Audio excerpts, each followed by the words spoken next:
எதிர்க்கக்கூடிய வல்லமை ஒருவருக்கு இருக்க வேண்டும்.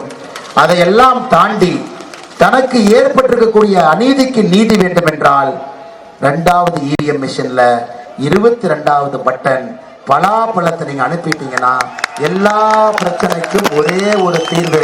அண்ணன் ஓபிஎஸ் அவர்கள் எல்லா பிரச்சனைக்கும் ஒரே ஒரு தீர்வு. ஐயா ஓபிஎஸ் அவர்கள் பலாப்பழம் தாங்க ஐயா இன்னைக்கு தீர்வு. பலாப்பழம் தான் தீர்வு நமக்கு. அண்ணன் ஓபிஎஸ் அவர்கள் தான் தீர்வு. அதனால் ராமநாதபுரத்தில் இருக்கக்கூடிய அன்பு சட்டங்களே, பிரதமருடைய தனி கவனம் இந்த தொகுதியின் மீது இருக்கு. நீங்கள் நன்றாக புரிந்து கொள்ள வேண்டும். பிரதமர் அவர்கள் நேரடியாக விருப்பப்பட்டு அண்ணன் ஓபிஎஸ் அவர்களை இங்கே நிறுத்தி இருக்கின்றார்கள் என்பதை நீங்கள் புரிந்து கொள்ள வேண்டும். அண்ணனை போன்ற ஒரு ஆளுமை குரல் பாராளுமன்றத்தில் இருக்கணும். அண்ணனை இங்கே வெற்றி பெற செய்வது நம் ஒருவருடைய கடமை என்பதை மறந்து விடாதீர்கள். அன்பு சொந்தங்களே, எல்லா விஷயங்களுக்கும் கூட தீர்வு நம்முடைய அண்ணன் கொடுப்பார்கள். அதனால் மறுபடியும் உங்கள்கிட்ட கேட்டுக்கிறேன், இன்னும் 5 நாள் இருக்குதுங்க ஐயா, இன்னும் 5 நாள் இருக்கு தாய். எல்லா இடத்துக்கும் ஐயாவை கூட்டிட்டு போக முடியாதுங்க. ஆனா எல்லா இடத்துக்கும் நாம போகணும். ஐயா சார்பா நாம ஓட்டு கேட்கணுங்க. இன்னைக்கு ஐயா பாத்தீங்கன்னா 15% வாக்கு வித்தியாசத்துல முன்னாடி இருக்கிறாங்க.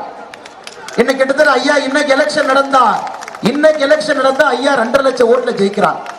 நமக்கு அது பத்தாதுங்க ஐயா, நமக்கு பத்தாது. ஓபிஎஸ் ஐயா அவர்கள் 5 லட்சம் ஓட்டு வித்தியாசத்தில் வெற்றி பெற செய்ய வேண்டும். 5 லட்சம் வாக்கு வித்தியாசத்தில் ராமநாதபுரத்திலே ஐயா ஓபிஎஸ் அவர்களை வெற்றி பெற செய்தால் மட்டும்தான் நாம் வெற்றி பெற்றதாக அர்த்தம். ஐயா அவர்களுக்கு நடந்த அநீதிக்கு நீதி கிடைத்ததாக அர்த்தம். அது ராமநாதபுரத்தினுடைய மண்ணில் இருந்து அந்த நீதி கிடைக்கட்டும். அன்பு சகோதர சகோதரிகளே, அடுத்த 6 நாட்கள் நீங்கள் கடுமையாக பணி செய்ய வேண்டும் என்று மறந்து விடாதீர்கள். ஐயாவுக்கு பாருங்க, பலாப்பழம் கொண்டு வந்து கொடுக்குறாங்க. நம்முடைய பலாப்பழ சின்னத்தை நீங்க மறந்துடாதீங்க. ஐயா ஓபிஎஸ் அவருடைய சின்னம் பலாப்பழம் என்பதை மறந்து விடாதீர்கள். 2வது இவிஎம் மிஷின்ல 22வது பட்டன் இருக்கிறாங்க, மறந்து விடாதீர்கள். மோடி ஐயாவுடைய சின்னம் ராமநாதபுரத்தில் பலாப்பழம் என்று மறந்து விடாதீர்கள். புரட்சி தலைவி அம்மாவின் சின்னம் ராமநாதபுரத்தில் பலாப்பழம் என்பதை மறந்து விடாதீர்கள். ஏழை மக்களுடைய சின்னம் பலாப்பழம் என்பதை மறந்து விடாதீர்கள். விவசாய பெருமக்கள் சின்னம் பலாப்பழம் என்பதை மறந்து விடாதீர்கள்.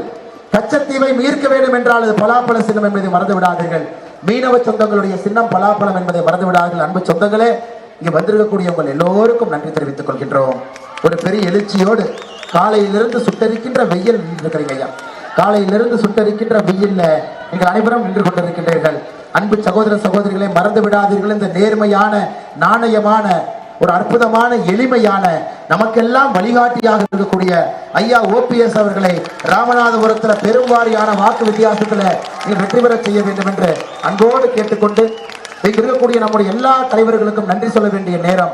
அனைத்து இந்திய அண்ணா திராவிட முன்னேற்ற கழகத்தினுடைய தொண்டர் உரிமை மீட்பு குழு அதனுடைய மாவட்ட செயலாளர், ராஜ்யசபாவில் எம்பியாக இருக்கக்கூடிய அண்ணன் தர்மன் அவர்கள் தேனி பாராளுமன்றத்தினுடைய உறுப்பினராக அப்பா இங்கே நிற்கும் பொழுது முழுவதுமாக நான் ராமநாதபுரத்தில் உதவிக்கு இருக்க வேண்டும், அதனால் நான் நிற்க மாட்டேன் என்று பெருந்தன்மையாக ராமநாதபுரத்தினுடைய மக்களுக்காக களத்தில் நிற்கக்கூடிய அருமை சகோதரர் ஓபி ரவீந்திரநாத் அவர்கள் இருக்கின்றார்கள். அவருக்கும் நன்றி தெரிவித்து, நம்முடைய பாரதிய ஜனதா கட்சியினுடைய மாவட்ட தலைவர் தரணி முருகேசன் அவர்கள், பாராளுமன்ற பொறுப்பாளர் ஜிபிஎஸ் நாகேந்திரன் அவர்கள், திரு பாலன் அவர்கள், மாவட்ட பார்வையாளர் முரளிதரன் அவர்கள், EMT கதிரவன் அவர்கள், எல்லா பொதுச் செயலாளர்கள், கணபதி அவர்கள், நாகேந்திரன் அவர்கள், மணிமாறன் அவர்கள், ஆத்மா கார்த்திக் அவர்கள், பொருளாளர்